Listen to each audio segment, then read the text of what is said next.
Hello, beautiful souls. Thank you so very much for dropping by this video. A warm welcome to anyone who's new to this channel. This channel is dedicated to the process of recovering from fake non-duality, often called Neo-Advaita, Pseudo-Advaita, or the Satsang movement. So someone recently asked me in a comment, okay, they said, I'll bite. Tell us why you believe non-duality is not for you. Great question. But to answer your question, need to dig a little deeper. So I studied and practiced non-duality for almost 2 decades, and then I finally realized that what I was being taught was not non-duality. What I was being taught and had been practicing was called Neo-Nonduality, aka Neo-Advaita or Pseudo-Advaita. So it's not that non-duality isn't for me. It's that Neo-Advaita or Neo-Nonduality isn't for me.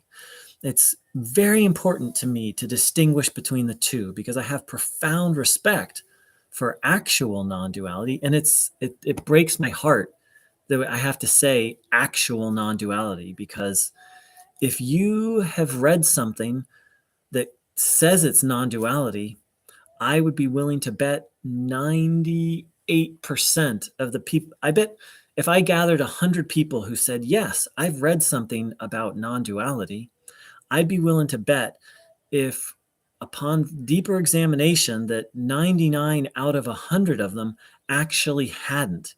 They had been taught neo-non-duality, watered down, modernized non-duality. The reason why this is so important is because neo-non-duality is actually very harmful. I've experienced it. Many people, some people who I know personally have experienced it. Many people have written into me from this channel have experienced it. And just today, I was part of a support group where I got to meet with 5 other people. 4 of them were people I didn't even know, who had been greatly, greatly harmed by neo-non-duality, Neo-Advaita. So the person who asked this question, thank you, because for my sanity, I can't say it often enough. There is a huge difference, like Grand Canyon huge difference between non-duality and neo-non-duality. And the I'm tempted to say the bitch of it is, because getting human and starting to swear again has actually partially really helped me. The bitch of it is most people who are teaching neo-non-duality call it non-duality, which has created a world of confusion. I'll give you an example. I used to study a martial art called Eskrima. It's from the Philippines. A very, I won't say traditional, yeah, you could say traditional. For hundreds of years, this art form had been taught and passed down from generation to generation. And then I went to another school that was focused on another martial art, but they also taught a little bit of, they would have Eskrima classes for like a half hour before their other. Well, I was utterly shocked when they showed me what they were doing. It just wasn't Eskrima. Basically, it was some things taken from Eskrima and completely modified to where it was barely recognizable. You could see just a little bit of similarity. Like a lot of the training had to do with you hold a stick. It was a simulated machete. Eskrima is a machete-based martial art form. And you would train by holding these bamboo sticks that were about this long. They had that in common. Other than that, they had almost nothing in common.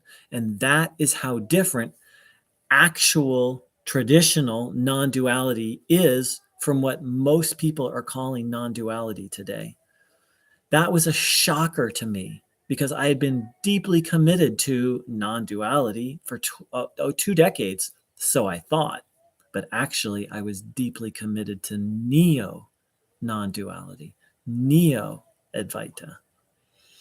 So before anyone, including myself,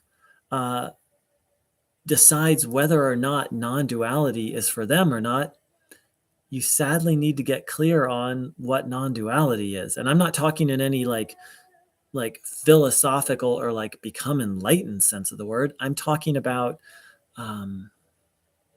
most of what is taught today is not non-duality. That's what this channel is dead and is very harmful. Very, very harmful. Truly is brainwashing.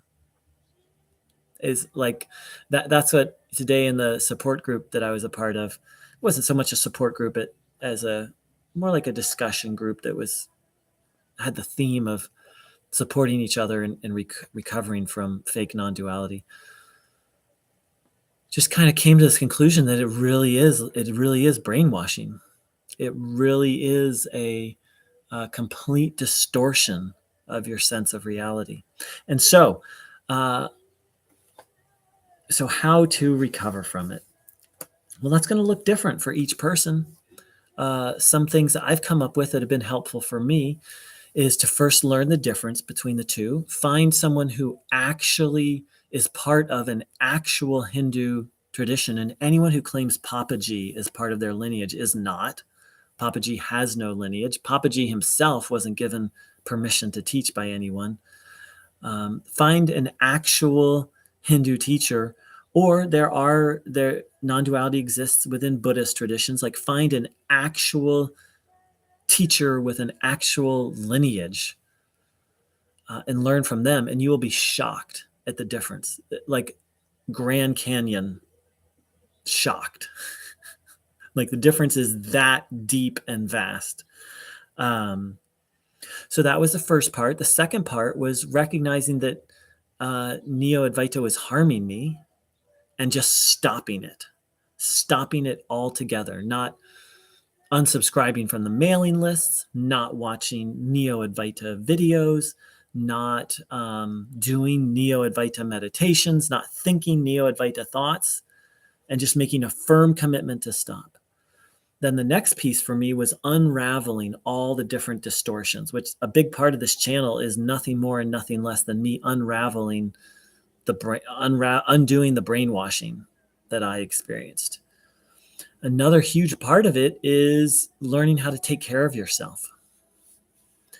Neo-Advaita literally teaches people the stuff that's called non-duality today. Actually, it's Neo-Advaita teaches you how to abandon yourself, completely abandon yourself, like your human, your thoughts, your feelings, your body. So learning to take care of all these things, again, is essential.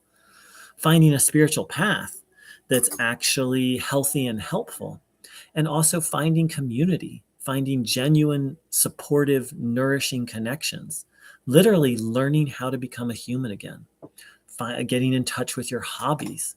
And those are a few of the things that have been very helpful to me. And of course, there's many, many resources, counselors and holistic health practitioners and exercise and eating well and all the things that Neo-Advaita says you don't need. The way to recover from Neo-Advaita is to do the exact opposite. That's really the short version. So thank you so much for joining in. I hope this was a little helpful for you. Thank you so much to the person who asked the question. And I'm gonna post my my webpage in the chat box and below this. And if you feel I can be of help, please do reach out. Thank you so much.